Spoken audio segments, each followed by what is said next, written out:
Very, very pleased to introduce Michael Thomas, who's going to talk about virtual worlds and social justice, an impact and civic engagement agenda. Michael Thomas is professor of education with a focus on digital learning, social justice. Oh my God, this is a word. Social justice, social mobility, and the student experience. He is a principal fellow of the HEA and holds 2 PhDs, one from the Newcastle University and a second one from Lancaster University. He has studied for an MBA in Educational Management at the University of Leicester, M.Ed. at Manchester University, and an MA at Newcastle University, and Change Leadership at Cornell University. He has worked at 8 universities in Germany, Japan, and the UK, from ancient to Russell Group to modern, and led large multinational research groups and project teams. Without further ado, over to Michael. Thank you very much for being here. Okay, thank you, Heike. Thank you, everybody. I hope that you're all fit and healthy. Okay, I've got about 30 slides. I'm going to shoot through these in about 35 minutes. So as Heike said, I'm currently Professor of Education here in the UK. I've worked around the world, mainly in the area of digital education and learning, with a particular focus on computer-assisted language learning. Latterly, I've been more interested in developing critical perspectives on technology use around the culture of killer applications and technologies. But I also see, particularly in this particular moment, of course, opportunities presented by online learning in terms of social inclusivity, working with learners who are non-traditional, and in particular learners from areas of socioeconomic disadvantage. You can see a couple of my books on the screen there from one of my earlier series, which is about 10 or 12 years old now in digital learning. And as I reflect on this journey over the last 20 years, in fact, I just want to pause and reflect and explore some of the research issues that have emerged around learning technologies. To what extent is it still influenced by a rather narrow mindset in many ways, focused in on itself, still kind of obsessed with experimental studies, trying to prove if the use of digital applications and technologies is better than the non-digital world in many ways? That's still a preoccupation. I think what I try to do here over the next 20, 30 minutes is get you to reflect in this particular moment about how we need to be more outward looking, socially focused, historically aware, that is, historically aware of the journey over the last 20, 30, 40 years in learning technologies, and to be more civically engaged and critical in orientation.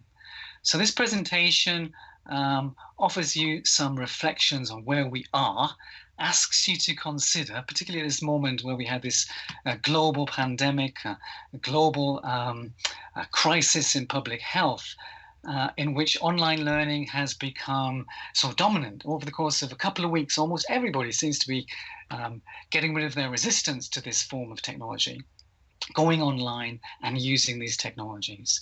I want you to reflect on what this is going to look like after. Hopefully there will be an after in terms of this current crisis.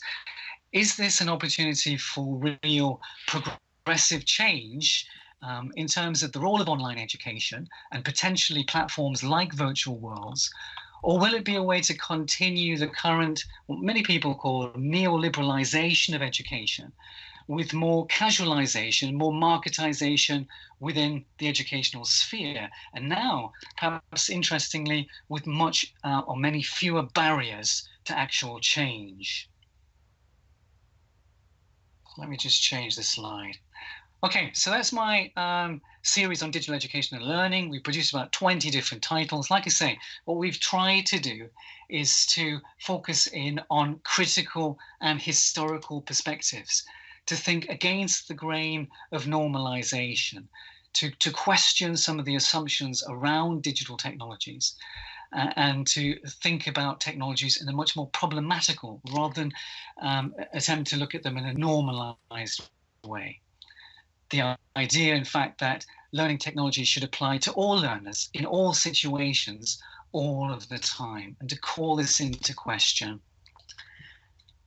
Some of the projects that I've been looking at recently over the last few years focus specifically on the potential of virtual worlds and virtual environments. For example, this one, the Camelot project, which looked at project-based learning and teaching using machinima to stimulate teacher creativity.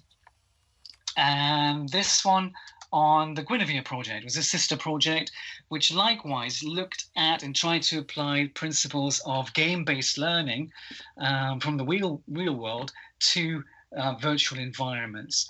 In both cases, we were focused not really on the technology, but on the implications for teaching and learning. So the key findings in the case of both projects related specifically to the importance of teacher training. In this sense, not to procedural knowledge focused on any one particular technology, because it's a given. If we look at the history of technology, we see that they change frequently and often within this constantly shifting terrain.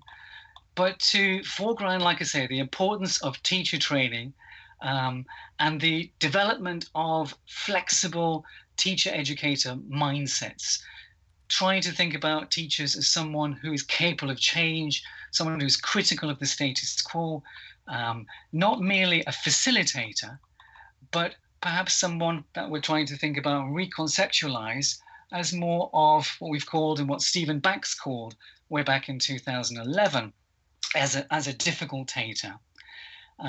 So we try to see how we can reposition educators, not as is often overwhelmingly the case within constructivism, which seems to be the dominant paradigm within online education, but to position educators, online educators, as difficultators. I really like this term. Those who are responsible for critique, for unsettling normalized assumptions, particularly about technology usage, unsettling the assumptions around the way that digital is conceived, and it's become a very powerful discourse within neoliberal forms of education. What we try then to argue is that learning and teaching cannot be simply or easily measured in the context of what has become quite dominant, that is the customer satisfaction survey approach to education. But learning and teaching are based on the experience of being uncomfortable, of the feeling of not being at home, if you like, of not being comfortable, of being all at sea. And this is not easily quantified when learning and teaching are seen merely as a product to be consumed instantly in an educational institution that has become nothing more than a kind of job training center, rather than a place of questioning, a place of personal growth and development, and a place of critique. So difficultators then, I suggest to you, are not driven by the kind of inexorable speed of innovation and this powerful discourse around the digital innovation, but by a different temporality, by slow, unfashionable critique that needs careful reflection and deliberation. Trying to get you to think about this particular crisis, this kind of move, this kind of place that we happen to be in at the moment, and to think about to what extent this offers us an opportunity to reset the way we think about many issues that affect us in education. If it is it also a time of opportunities in which we need to think carefully about what brought us into this position and what comes next, and our role within that as educators? So in the UK at the moment, like in many countries around the world, we're in a state of lockdown with all non-essential trips or socializing outside the home against the law effectively. But does this current situation allow us to think again about the seemingly inevitable and normal way of life that we've all been accepting? The status quo of global travel, weekly commutes into work, what we take for granted in terms of our social relationships, all of these things seem suddenly to be under question. Thus, as educators, we also need to reflect on issues of sustainability, of social justice, of globalization, the importance of seeing and measuring value, not only through an economic lens, but also through other lenses concerned with individual and collective well-being, inclusivity, how we support people at the margins, and to reset, perhaps, and this is my question to you, what we mean by education in a time of neoliberal globalization. So key to my title was this concept, this term of social justice. It's heavily contested as a term. There's clearly no one single definition. It's in danger of becoming a new buzzword, and in many ways losing all kinds of meaning. But it's clear from the research that it refers to some key principles, including equity, access, participation, and rights. But you need to think about how you operationalize these terms in your own particular context. So I'm asking you to reflect on what the term means for you, what it could mean for you in the context of your teaching, your practice, your research in educational technology, and in the narrower area of virtual worlds, rather than imposing my own kinds of ideas and definitions. So at the moment, we are seeing this phrase quite often around us. We have to maintain social distancing. I guess perhaps it's more a case of physical distancing, because we still want to socialize, and we can use technologies in order to do that. So the role of learning technologies such as virtual worlds may have a clear role to play in that, both within and across generations. What is interesting, I think, about this metaphor, social or physical distancing in relation to education, and to reflect on that, I think, as to what extent universities have often been accused of practicing social distancing, if you like, in their ivory towers over the last 100 or 200 years. In fact, that's the kind of vision we have of the university, of already being quite socially distant in some respects. But over the last few years, 5 to 10 years, we've also seen this push towards civic engagement within education. But this also tends to be measured through the lens of economics. And this, in fact, might be part of the problem. In 2019, I got together with a few other prominent educators, researchers in virtual worlds, and I put together a call for paper in the Journal of Virtual Worlds Research on impact. So in UK universities, academic researchers are measured every 6 or 7 years by a national exercise called the REF, or Research Excellence Framework. If you haven't got one where you happen to be, probably something like this is coming to you quite soon.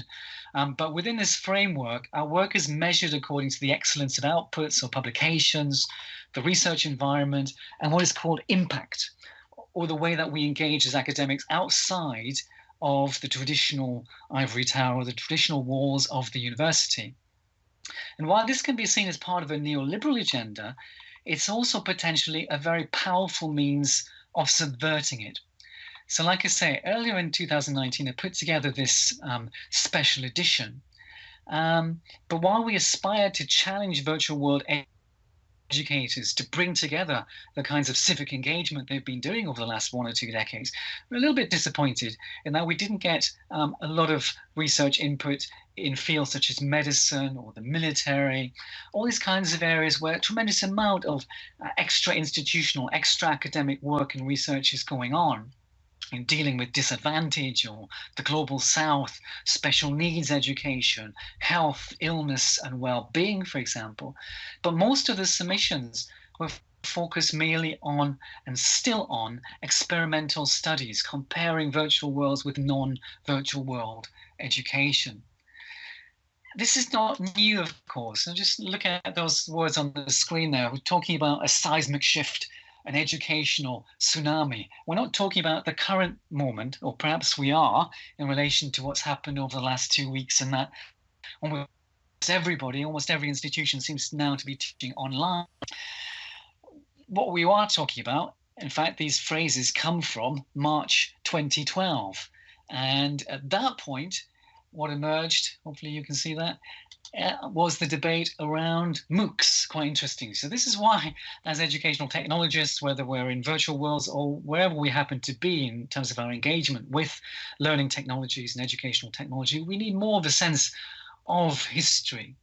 We see this quotation here from Thomas Friedman, talking out of that moment of MOOC hype and hysteria to in many respects. What we actually saw in relation to MOOCs was a tremendous amount of hype. And what the research actually told us later was that a lot of the people that MOOCs attempted to reach, in fact, given this gender of inclusivity, was actually wrong. What MOOCs did do is reach a lot of graduates, a lot of people who already had university education, and not the kinds of people who potentially it was trying to meet, those people who did not always traditionally engage with education. This is quite a sobering fact, given the recent research in the United States by Case and Deaton. Have a look at this interesting article in the Times Higher Educational Supplement this week, which talks about the recent research by Case and Deaton, which shows a strong correlation between the lack of four-year degree graduates and a significant rise in mortality rates among US white non-Hispanics aged 45 to 54, which has actually risen since 1999. So these people have been largely priced out of the marketplace of education, and they will see, as a consequence, significant health and wealth disadvantages as a result. So the motive behind MOOCs, according to some people, may have been more concerned with developing premium models of access to higher education content based on pay-per-view forms of study rather than free access and inclusivity. Most online instructors tend to be freelance within a heavily casualized industry. So indeed, even the pedagogy of MOOCs was not revolutionary, regardless of the hype. It was mostly based on transmission modes of instructivism. It's a famous quotation here from Diane Laurillard, an academic professor in the UK. And Laurillard reminds us that technology has been promising to revolutionize education for rather a long time. To be fair to technology, it is not technology itself, but it is perhaps the interests pushing technology, the people behind, if you want to call it big ed tech, who are actually pushing this vision of, which is a very evangelized, hype-driven discourse around the digital. As I say, this is the kind of thing that difficultators want to deconstruct, rethink about, reflect on, get underneath, reposition historically. This is not new, of course. Larry Cuban from Stanford in the early 1980s in his book Oversold and Underused took a very historical approach to learning technologies. So as he talked about, each of these highly touted electronic marvels went through a cycle of high expectations for reforming schools, rich promotional rhetoric, and new policies that encourage broad availability of the machines, yet resulted in limited classroom use. It's a well-known story, but we don't always appear to learn from history. What we do need to do is get underneath the surface of this, as I've said. And Neil Selwyn's work does a lot of this. As Selwyn suggests, we need, as difficultators, to dig deeper into the ideas and the discourse of digital education, which sustains this hype and hyperbole around online forms of education. As he writes, celebratory ideas of digital natives, which has become a really prominent kind of motif of digital education, can be used to obscure the economic and social differences in young people's lives and have been recruited as justification for political projects such as the marketization of education. In terms of futurists, and there are a lot of futurists around in digital education, we cast our minds back to Castronova, and I think it was 2007 that this book came out, when he talked about exodus to the virtual world. And it's quite interesting to think about that now in relation to what is happening. So my question again is, will the current moment of online learning lead to what Castronova has called an exodus to the online world, an exodus to the virtual world? What will it mean, like MOOCs for pedagogy, for the role of teachers, for the role of civic engagement, and the normality or the new normality of online teaching and learning. Interesting quotation, I don't know if you can see that, I'll read it out. There appear to be, as Geordi Greene suggests in an article this week, some glimmers of hope out there for some of us.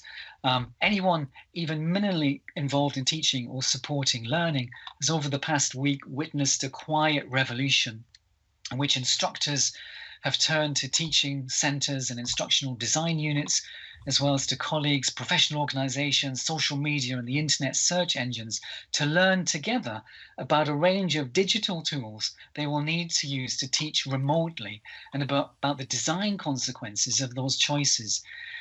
Teaching centre staff who have been shouting into the wind, I guess I'm one of them, about the benefits of learning communities can't help but smile as the entire collegiate instructional workforce scrambles to find the nearest hangout or Zoom teaching happy hour.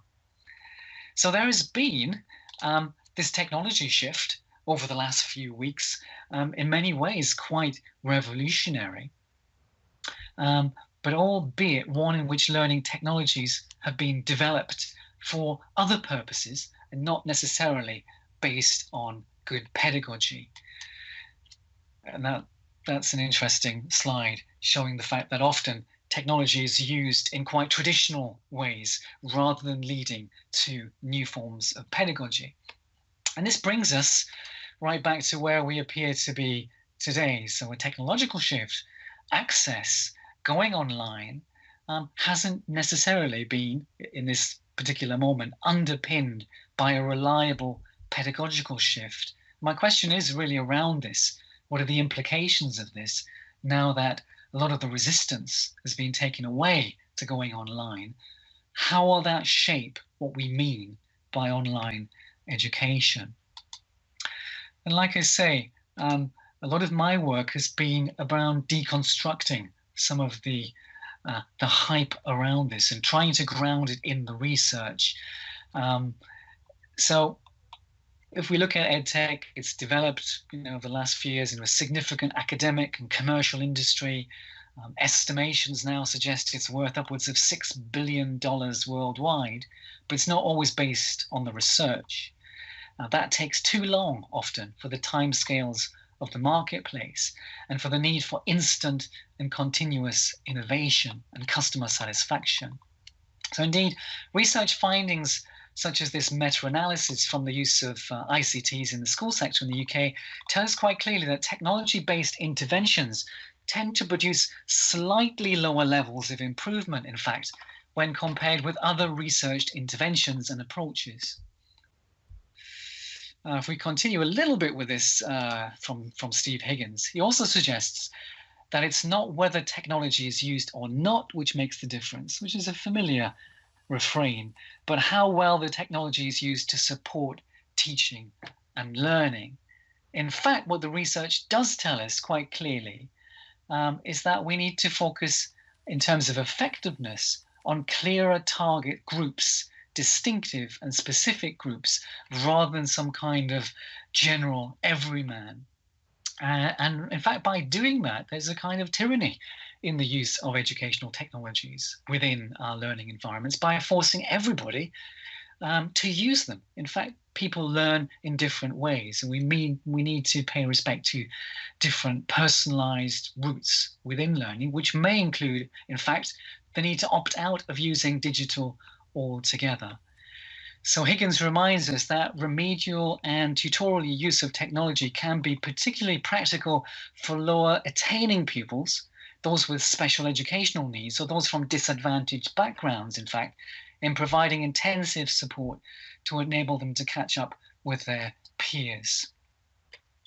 So it's clear from looking at the research on learning environments, on virtual worlds, on simulations, on areas of this kind, that they can provide rich areas of learning in terms of motivation, authenticity, networking, opportunities for collaboration, and the development of digital literacy skill sets. The research suggests that using project-based learning, one of my areas of interest at the moment. Cross-curricular, project-based learning can expand the range of resources available to learners, can improve task authenticity, can motivate students for task implementation, can promote agency and ownership. But we also need to be careful how this form of teaching and learning, which may fit very well with the kinds of constructivist environments we're quite used to, can also be reappropriated by discourses that would aim to turn real-world learning into mere preparation for employability, for employment. Yeah. So as not to see them as opportunities for a more holistic approach to education, which is my argument here. So we need to think carefully about how this current moment of online learning will lead to what kind of future. This is what I want you to kind of think about. Is it the case that it will make it easier, in fact, to promote types of fast food and instant learning that need to be endlessly innovative in place of slow, reflective, critically orientated learning that is more holistic and more integrated? There are, I think, some glimmers of hope. There's an interesting slide here from a recent article relating to some new types of algorithm for calculating university rankings. So we see some signs of some shifts in the way universities are now being ranked according to a more social justice and civic engagement agenda.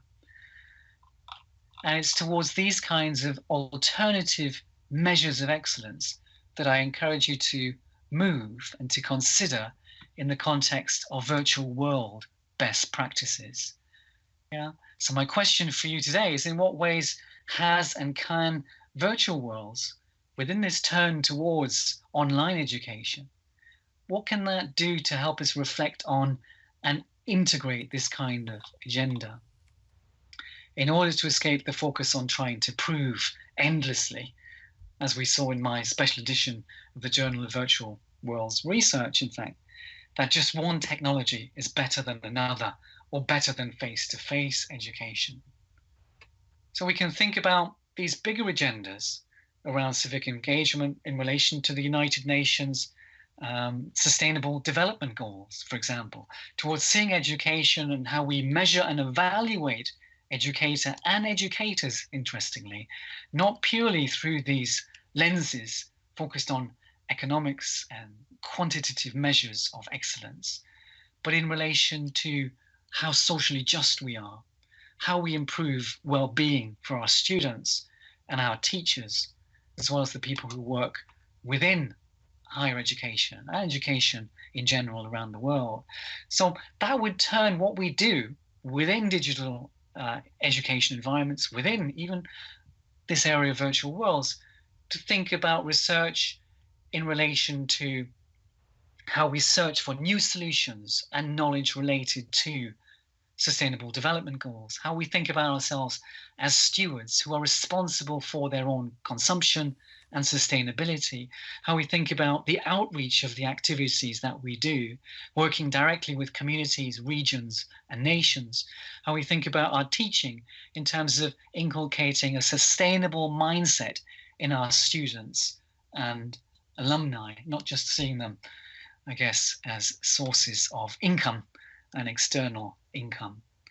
So I'd like to revisit this special edition, and I challenge you, if you're listening to me today, virtual world educators, to think about the impact agenda, the civic engagement agenda in your activities within virtual worlds, and to see this moment of reset, to reflect on that, what this moment of this exodus, if you like, to the online world that is taking place quite rapidly, unprecedentedly over the last few weeks. What will that actually mean for online education going forward?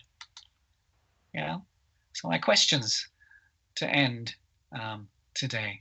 My questions to you then are, given this recent embrace of online learning, which has happened over the course of a very short period of time, how will virtual world educators change as a result? Will we revert, once this is over, to what we were doing before? Or in what ways will this change our practices? For some students, this might be their first experience of online education. Will it be so disappointing that in many ways it will end some of our opportunities to repurpose education in very positive ways? Or if it's seen as a success, what will that actually mean for online education? What will it mean for face-to-face education in the time beyond where we happen to be now? Hopefully there will be a moment beyond this current international global crisis. Will it, in your view, be changed by that experience? And in what ways for the future, in terms of this agenda of impact, socially just, civically engaged teaching, learning, and research?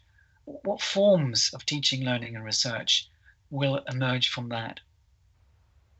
As I say, I've been trying to advance the case and the cause of online education for 2-3 decades, and met with tremendous resistance in some places. But given this movement, what will that actually mean for the way that we take forward education after this time? Okay, those were my questions to you today. Thank you for listening. Hope that got you thinking.